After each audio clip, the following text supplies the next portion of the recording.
Bom dia. Hoje vamos falar sobre o capítulo 3 do livro de João, o discípulo amado, o único que recostava a cabeça sobre o peito de Jesus, aquele que Pedro ficou curioso, querendo saber o que seria dele no fim, se ele iria morrer. E Jesus responde a Pedro: o que você tem a ver com isso, Pedro? Se eu tenho planos com ele, o que isso te interessa? Se você me ama, cuida das minhas ovelhas. E eu estou aqui hoje, de uma certa forma, cuidando dessas ovelhas.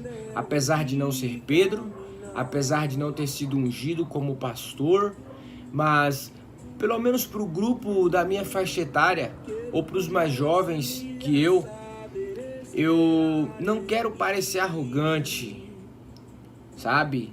Eu acredito que existem jovens mais qualificados que eu. Acredito que tenha pessoas de famílias, de linhagens, muito mais instruídos do que eu, tanto na questão da literatura, quanto na questão literatura bíblica, quanto universal. Mas eu não conheço. No vídeo que eu falei lá é porque eu não conheço. Eu sou aqui do baixo clero. Talvez essas pessoas estão navegando em outros patamares. Então eu venho hoje falar aqui, não desconsiderando a existência dessas pessoas, mas eu não as conheço. Inclusive eu gostaria muito de conhecer, porque eu acredito que a nossa unificação, o nosso encontro vai servir de enriquecimento para as pessoas que possam acompanhar a nossa discussão em relação ao Evangelho. E eu vejo pouquíssimos jovens que se dispõem a fazer o que eu tenho feito aqui, por vários motivos que eu não vou entrar nos detalhes aqui agora. E vamos falar do capítulo 3 de João, mas eu queria fazer algumas considerações. Esses vídeos eles terão em média 10 minutos. Então o que acontece? Eu tenho um pastor, eu não estou aqui ao léu, a Deus dará, a ver navios, não. Eu tenho uma autoridade sobre a minha vida, uma pessoa a quem eu bato continência, eu respeito.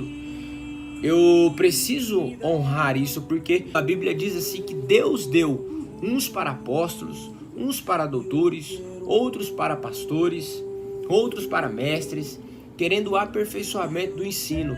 Então, eu tenho meu pastor, e um dia que ele fala assim: meu filho, para de falar na internet, você já falou demais. Exclui todos os vídeos que você postou, eu vou ouvir.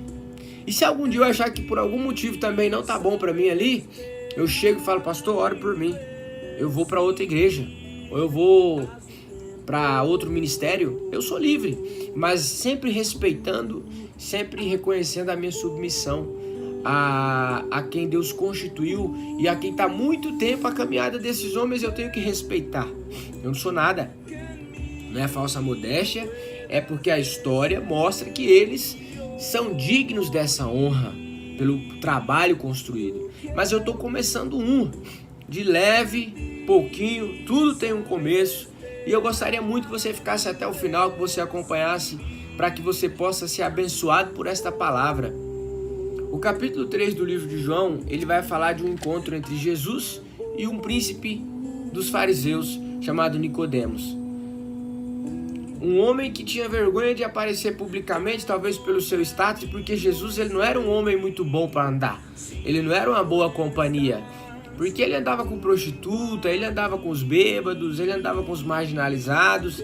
E a gente sabe que a sociedade tem esse estigma, ela quer manter aquela aparência. Então se a pessoa é bem arrumada, se ele é rico, se ele tem um status quo na high society, as pessoas querem estar perto. Mas se a pessoa é meio marginalizado ou mal falado, a gente fica com medo de andar, porque pode ser que respingue na gente ali a ideia de que, me diga com quem tu andas que eu direi quem és.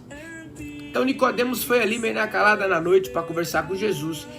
Leia o texto, porque é pouco tempo para eu poder falar todas as coisas que estão nesse texto. Eu quero me ater ao cerne, aquilo que eu acredito ser o miolo, a coisa mais importante na vida de um homem, seja ele jovem, seja já na idade avançada. E é aqui que eu chamo a tua atenção. Se você não tomar essa decisão, meu amigo, você precisa fazer isso o quanto antes, no dia chamado hoje. No versículo 16, ele vai dizer assim, ó: porque Deus amou o mundo de tal maneira que deu o seu Filho unigênito para que todo aquele que nele crê não pereça, mas tenha a vida eterna. Então a gente pode resumir o Novo Testamento, né, a Bíblia de uma certa forma, nesse versículo, no amor de Deus, que nos amou primeiro, e ele provou esse amor dando o quê?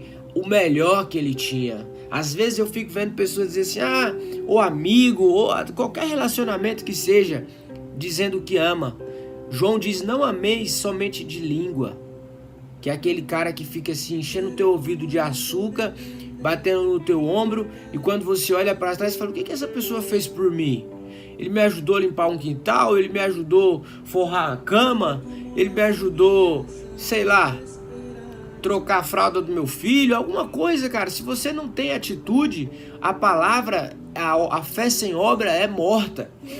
Então, Deus, ele provou o seu amor, dando o seu filho para que nós pudéssemos ser aceitos como filhos, para que os nossos pecados pudessem ser perdoados. E agora a consequência disso é a vida eterna, porque, querido, Hebreus diz que quanto ao homem está ordenado morrer uma só vez, vindo depois disso o juízo. Romanos diz: de maneira que cada um dará conta de si mesmo a Deus. Pelas suas palavras será justificado, pelas suas palavras você será condenado. Então aqui é o momento de você decidir a tua vida na eternidade. Todo aquele que crê será salvo. O texto diz: aquele que não crê já está condenado.